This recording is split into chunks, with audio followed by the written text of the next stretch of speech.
பத்திரகாளி காப்பாத்தினா கடைசி நேரத்தில் கையை பிடிச்சி தூக்கிடுவா. அந்த அம்மா வந்து சாமி பயங்கர டென்ஷன் பார்ட்டி சாமி. கோபம் எங்க அதிகமா வருகிறதோ அந்த இடத்தில் குணம் அதிகமாக இருக்கும்.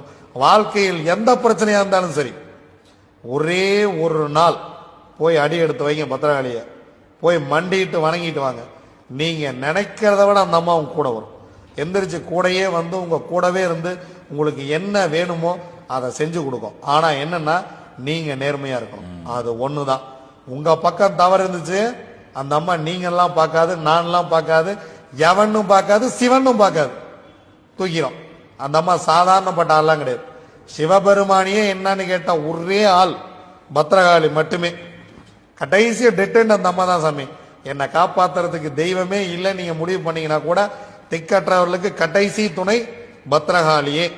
நீங்க பத்திரகாளியை வணங்கிட்டு இருக்கிறவங்களுக்குலாம் தெரியும் அந்த அம்மா எப்படி வரும், எப்ப வரும் அப்படிங்கிற விஷயம். நீங்க பெருசா போய் அறுசுவை உணவு போட்டு படையல் போட்டு அப்படி வந்து நீங்க அலங்காரம்லாம் பண்ணி எல்லாம் கூப்பிட வேண்டாம். மண்டி போட்டு ஒரு துளி கண்ணீர் விட்டீங்கன்னா அந்த அம்மா வந்து உங்க பிரச்சனையை தீர்த்து வச்சுட்டு தான் போகும். என்னன்னா அவ வருவான்னு நீங்க நம்பணும்.